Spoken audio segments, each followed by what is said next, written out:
Hi Fire Signs, Aries Leo and Sagittarius. Welcome po sa ating channel. At ito ay inyong Daily Gabay Tarot reading for March 23, 2024. Please be reminded that this is channel reading po, so maaari kayo magka-relate o hindi. Just take what resonates. Gamitin ang reading na ito bilang gabay lamang. Balik po kayo dito bukas para sa ating Daily Gabay Tarot reading. Please like, subscribe, and click bell button for notification para updated po kayo sa daily tarot reading natin. Para po sa gusto magpa-reading, maaari nyo pong makuha ang link na sa description box po ito. Message nyo lang po ako sa messenger. Maraming salamat po.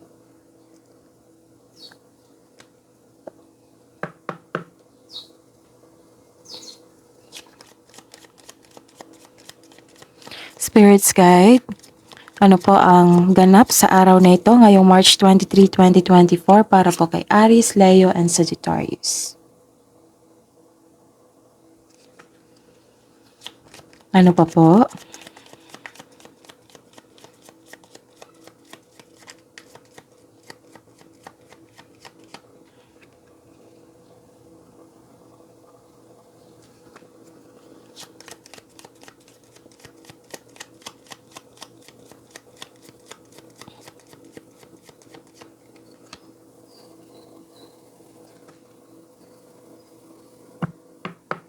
Kuha tayo ng mensahe.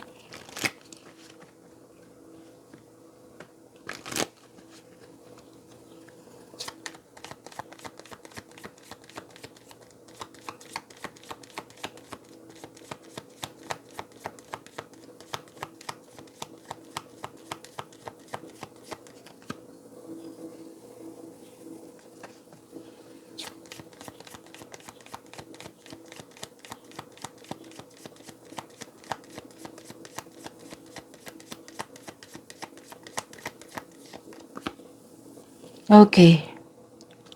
Aries, Leo, and Sagittarius. Ngayong March 23, 2024. May nakita ako dito na may nalaman kayong sekreto, kaalaman, katotohanan. Nalakas ang inyong intuition.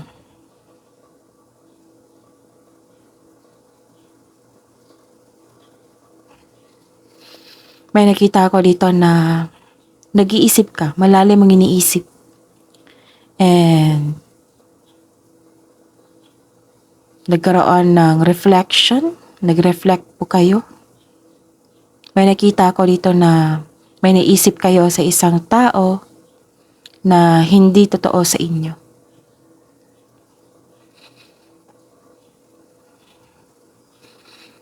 And may naisip din kayo, nagkaroon kayo ng pagpaplano, long-term plans regarding sa inyong trabaho, sa career, na magkaroon ng stability, nagkaroon ng goal.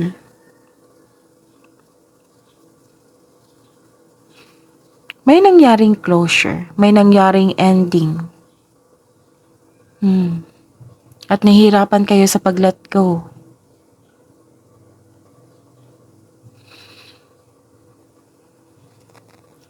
May concern kayo sa isang tao na stricto or katigasan ng ulo. And ingat lang po kasi nakikita ko dito na stress kayo. Nagkaroon po ng transformation. Sabi po ng card dito na ang mensahe po na para sa inyo na get ready for positive change. Itong pagbabago na ito. Itong pagbabago na ito ay magkakaroon ng success, growth. Baka nahirapan kayo sa pagtanggap sa bagong simula, bagong buhay. Mga mensahe po dito is moving forward, get ready for positive change. So claim nyo ito. And may mensahe din dito na take time for relaxation and adventure. Nagkaroon ng bakasyon.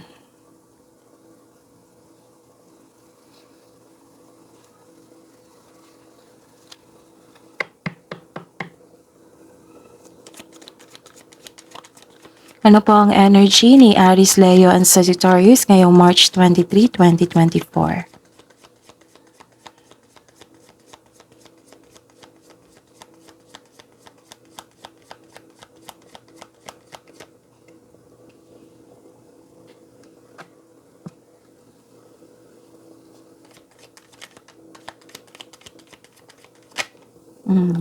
Kunin natin to. Okay.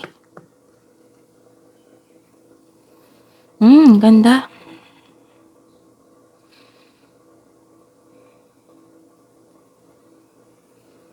Some of you naka-receive ng unconditional love. Maaring may bago kayong manliligaw. Maaring nagkaroon kayo ng new feelings. This is about relationship also. Maaring nagkaayos. Maaring may bago kayong kaibigan. Nakikita ko dito na inasikaso mo yung sarili mo. Nagkaroon ng self-love. Nagkaroon na may nakita kong beauty application dito. So, this is new beginning as you. The divine is offering you a new love. Yes, may parating na bagong pag-ibig, which can arrive in many forms, such as self-love, new relationship, or a new connection sa isang tao na magbibigay po sila ng peace at kaligayahan sa iyong buhay. This card asks you to be open sa pag-receive ng gift na ito dahil ito ay nakatadhana sa iyo. Dapat open arms mong tanggapin ito. Open your heart and receive the emotions around you.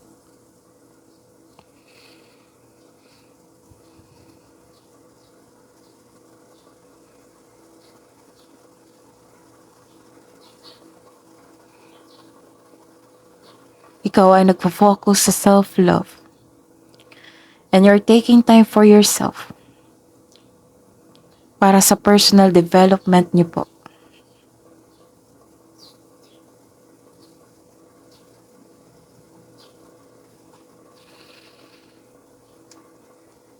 And some of you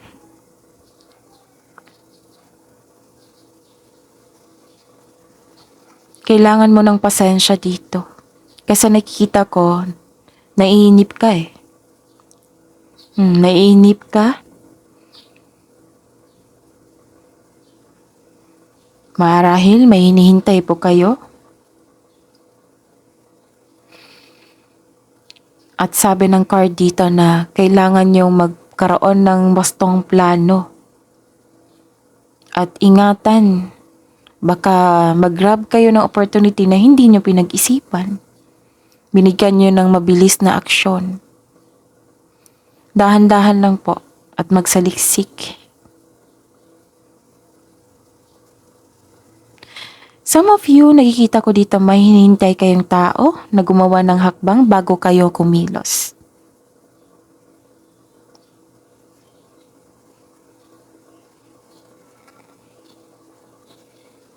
Habaan ng pasensya at magkaroon ng wastong plano. Spirit's guide, career and money po ni Aries, Leo, and Sagittarius ngayong March 23, 2024.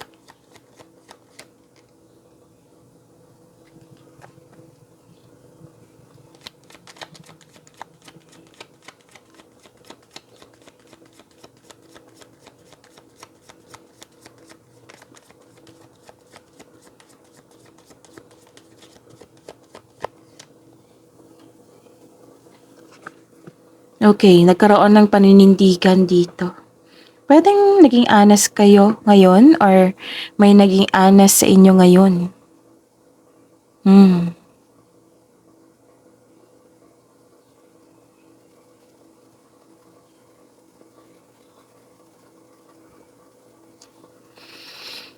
May pagpasya. Okay. Sabi po ng card dito na humingi po daw kayo ng tulong mula sa isang trustworthy co-worker or taong same kayo ng business industry. At siya na makagawa ng diskarte sa iyong kaperahan at layunin. Actually, magaling kayong maggawa ng desisyon. Sabi po ng card dito na manindigan kayo para sa iyong paniniwala. Focus on your logical at katwiran kaysa umasa sa iyong emotion. This card asks you to use your intuition para gabayan ka.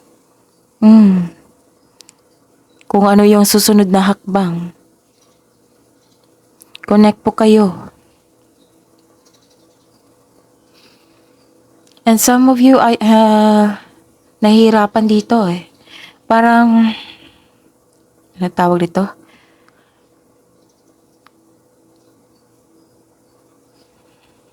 Nagkaroon kayo ng anxiety.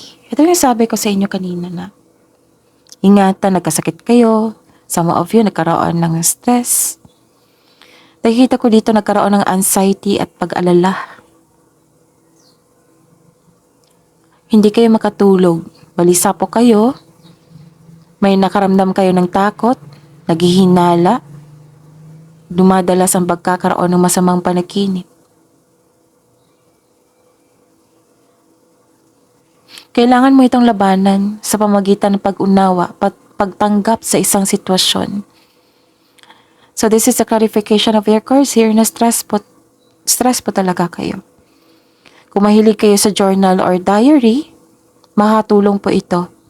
Isulat mo ang iyong mga nasa isip upang sa gayoy, maalis ang mga ito sa iyong isipan at mapunta sa pahina. Para masuri mo rin kung ano yung punot dulo at mabigyan ng solusyon.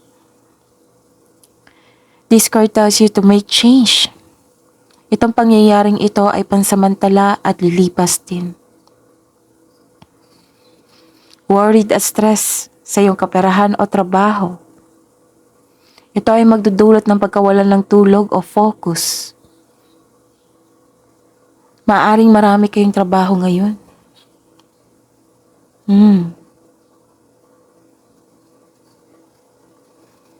Hindi po masamang humingi ng tulong. Hingi po kayo ng tulong sa kapwa nyo dyan, sa kasamahan nyo dyan. Huwag kayong sumuko kasi malapit na matapos. Malapit na pong matapos. Malapit nyo pong ma-overcome, basta harapin nyo po. And take these challenges as your lesson. And take these challenges as lesson. Kailangan nyong tadagan ang inyong sarili. Kailangan nyong tanggapin, magkaroon ng pag-unawa sa mga nangyari, bigyan ng solusyon. Huwag kayong huminto. And don't worry kasi may nakita man ako dito na nagkaroon ng pagpasya. Naging honest kayo sa inyong sarili, maybe na may naging honest sa inyo. Nagkaroon kayo ng pagpasya at nanindigan kayo na mas gagamitin nyo ang logical kesa emotion. Kaya nyo yan. Huwag kayong susuko sa mga nahihirapan ngayon. Huwag kayong susuko. Kasi malapit na. Get ready for positive changes. Move forward lang po.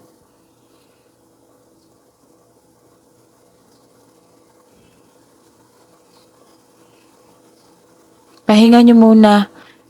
Kung marami kayong iniisip tungkol sa inyong trabaho, sa kaperahan, pahinga muna. Para bukas makapag-isip kayo. Okay yung energy nyo tapos makapag-isip kayo. And don't worry kasi having a connection sa inyong intuition is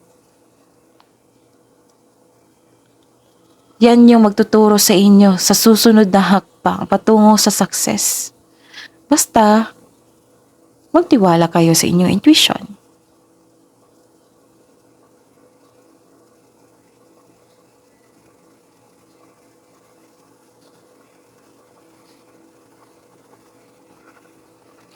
Sa mga bago dito na kung paano mag-connect sa inyong intuition, meditation. Inhale, exhale. Meditate kayo. Feel your breathing. Connect to your body, connect to your energy, and leave a question. Kung may sasagot, intuition nyo yan. Kung mahilig kayo sa journal or diary, leave a question. Kung tuloy-tuloy na yung sulat nyo, that is your intuition. Kung hindi kayo makakonect, take a long walk, rest, tamang kain, tamang pahinga, take a long walk kung pwede. Tingin-tingin kayo sa mga puno, yung mga green color.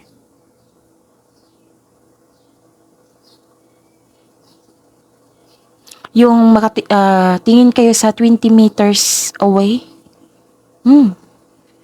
Nakakaganda din yung nagbibigay din ito ng magandang kalusugan sa inyong mata. Advisable yan. Kahit itanong nyo sa doktor nyo sa mata. 20 meters away. Tingin kayo ng mga green na color. Kung hindi pa rin, kasi iba-iba tayo ng process sa intuition eh. Kung hindi pa rin, gawa kayo ng passion nyo. Kahit mag-painting. Kung tuloy-tuloy yan habang tahimik kayo, may lalabas, may magsasalita. Yan yung intuition nyo. And kung hindi naman kailangan na magbiyahe kayo, pwedeng sa bakuran nyo, yung maraming puno. Tapos, magpaa kayo. Connect kayo sa inyong nature. Kasi ito yung magbibigay sa inyo ng kung disbalanse kayo ngayon. Kasi wala kayong tulog eh. Pagod kayo sa kakaisip, anxiety, stress. Magpaa kayo, connect kayo sa earth. Kasi yan yung magbibigay vibration. Yung magbibigay ng energy na maging mabalanse ang inyong energy. So, sana nakatulong po. Tandaan nyo yan ha, kasi bihira lang ako mag-share dito. Oo. Kasi minsan makalimutan ko. Yun ha, get ready for positive changes, embrace, surrender, let go, forgive yourself, forgive everybody, and move forward.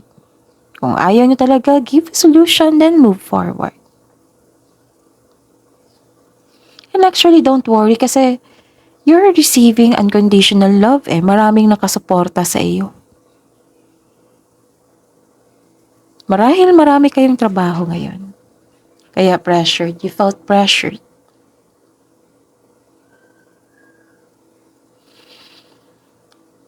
And remember, nakakasama na yung overthinking ha.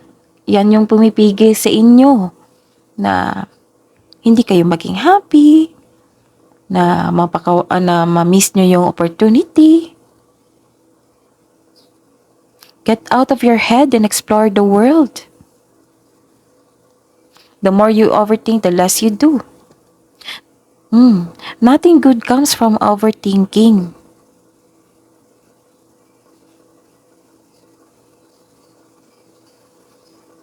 Kasi self-destruction yung overthinking and overanalyzing eh.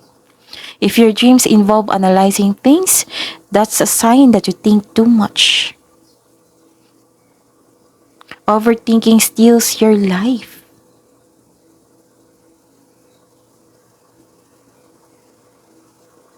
Okay? Kaya yan. Spirit's Guide, Love Life, Self-Love, Partnership, and Romance ni Aries Leon Sagittarius ngayong March 23, 2024. Ay, salamat na wala yung sip-on. I think allergy to. So, wow. Ganda. Bumalik yung confidence nyo. Marahil nagpahinga na kayo. Marahil na-inspire kayo kasi Maraming nakasuporta sa inyo. You receive love eh. Maaring na nagkaroon ng awakening na kailangan mong bigyan ng pansin ng iyong sarili na hindi niyo dapat pahirapan ang iyong sarili. Nagkaroon ng inner power, courage, confidence, strength. Bumalik yung energy niyo. And I am sure na kapag relax na kayo dito,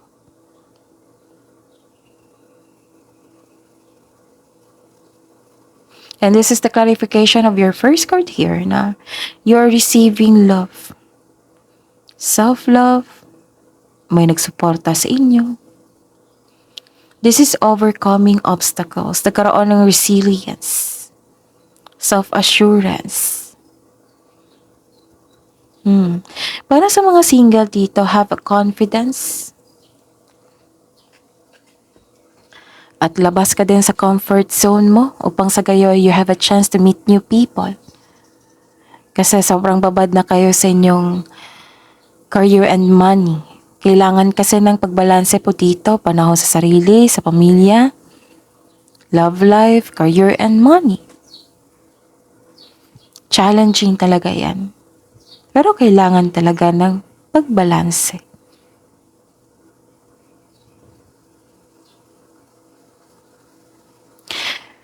Sa mga single dito,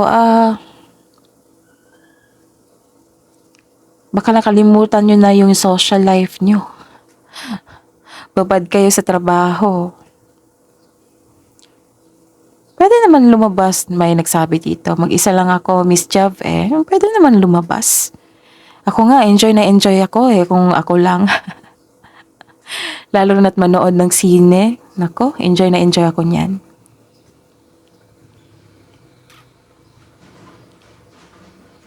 Take time for yourself. Kasi kailangan nyo mag-practice eh na alagaan ang inyong sarili.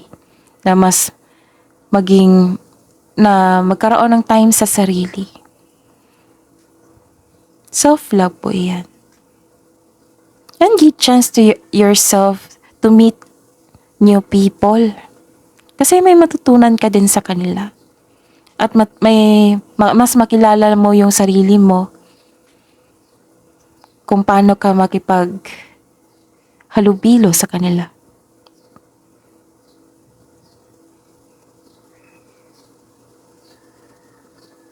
Para sa mga may relasyon sa buhay mag-asawa, share your opinion o problema mo sa iyong partner para alam din niya na nasaktan ka na or hindi siya nagkaroon ng time sa inyo. Kasi minsan may tao talagang hindi sensitive or palagay na sa relasyon without knowing na nasaktan na kayo, nagtampo na kayo. Honest conversation, address your hurt feelings, your concern, para may ayos niyong dalawa. Kasi relasyon yan eh. Hindi pwedeng mag-isa lang ang yung magbigay ng effort. Kailangan dalawa kayong mag-team up. Okay? So take these chances na kausapin yung partner niyo. Kasi ang ganda ng energy niyo eh. Full of power.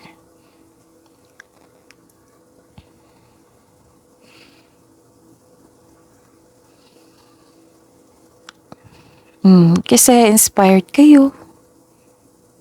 May momentum na ganap. May bagong direction. You are back. You are focused. Determinado. Nagkaroon ng concentration. Perseverance. Sa mga single dito, this card tells you na huwag madaliin upang magkaroon ng relasyon.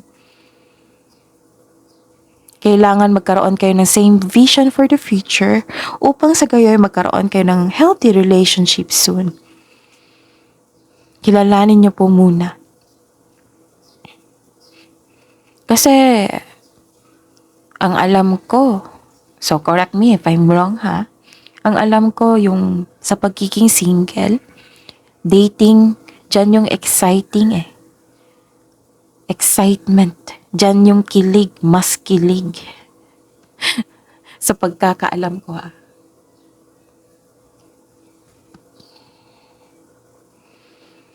Sa Sa mga may relasyon sa buhay mag-asawa, nag-uusap kayo dito regarding sa future nyo, plano sa future. You're creating solid foundation. Naggawa kayo ng plano para sa pag-level up nyo. Some of you, umuwi kayo ng successful or yung partner nyo. And may nakita kong travel dito or may pauwi. Some of you are moving forward to the next level. And sabi po ng card nyo na use your intuition to guide you to the next phases of your life with confidence. So connect kayo sa inyong intuition. Moving forward talaga, no? Mensahe dito.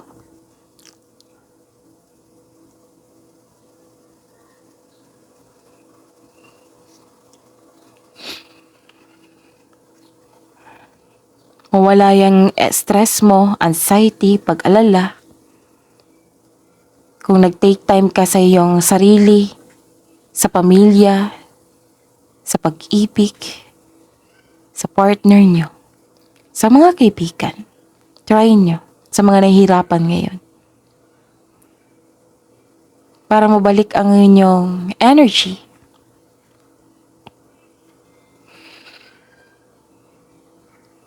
Na-let go mo to kasi may nakita kong energy dito na nanindigan kayo at nag-move forward.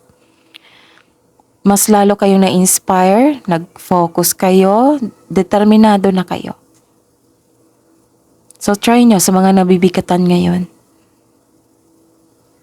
And claim these messages. Claim nyo to itong paninindigan, love, confidence,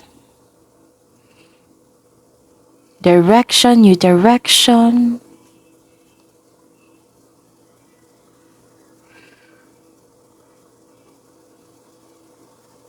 Actually, sobrang focus nyo sa inyong career and money. Maraming gawain. Kaya ang advice dito, pinagbakasyon kayo, magpahinga. Para magiging okay kayo sa nararamdaman nyo. Okay? So this is the clarification, malakasan yung intuition dito. Yakapin ng bagong simula, move forward. Okay.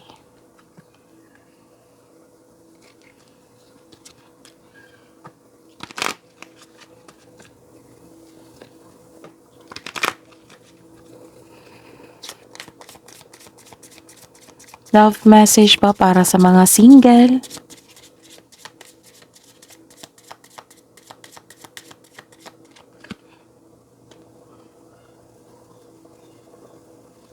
Take control of your own narrative.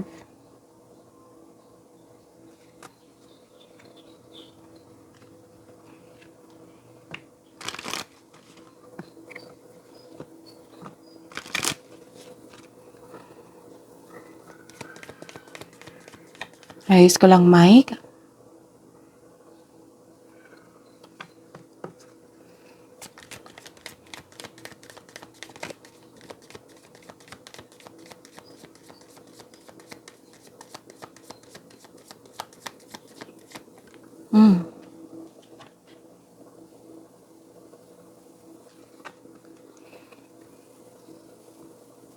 Let love show you how to learn from each other.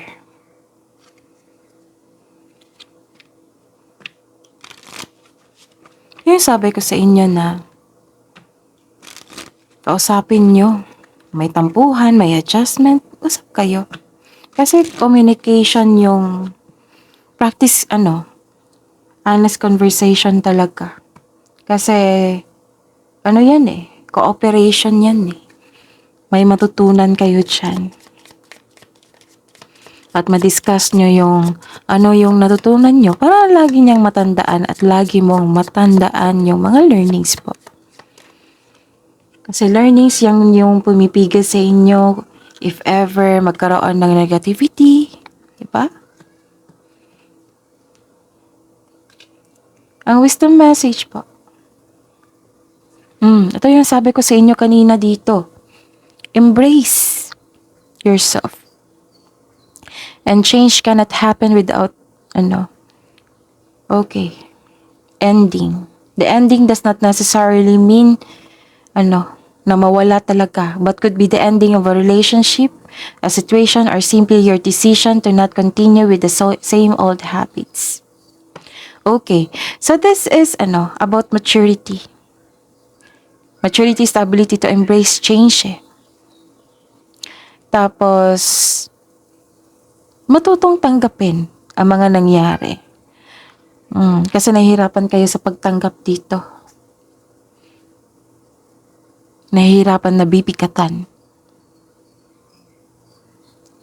Once natanggap nyo na ito, that's a sign for your growth. Magkakaroon ng growth niyan.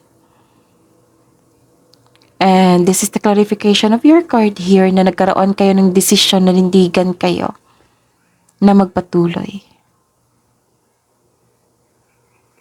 Na wag nyo nang nag-decide kayo na i-release na yung old habits, yung old emotion, na paulit-ulit na lang nangyari. So this is for your growth.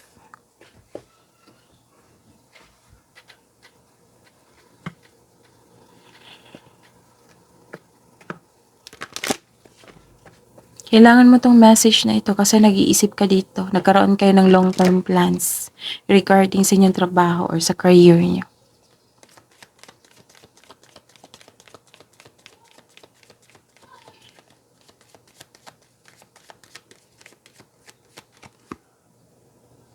May tanong dito na para sa inyo. What do you need to release? Release your old habits. Release your old patterns, yung paulit-ulit na pangyayari. Old emotions. Pwede. Spirits, guys, angels, archangels, guardian angels, mensahe po galing kay Archangel Charity. Give with an open heart, be generous.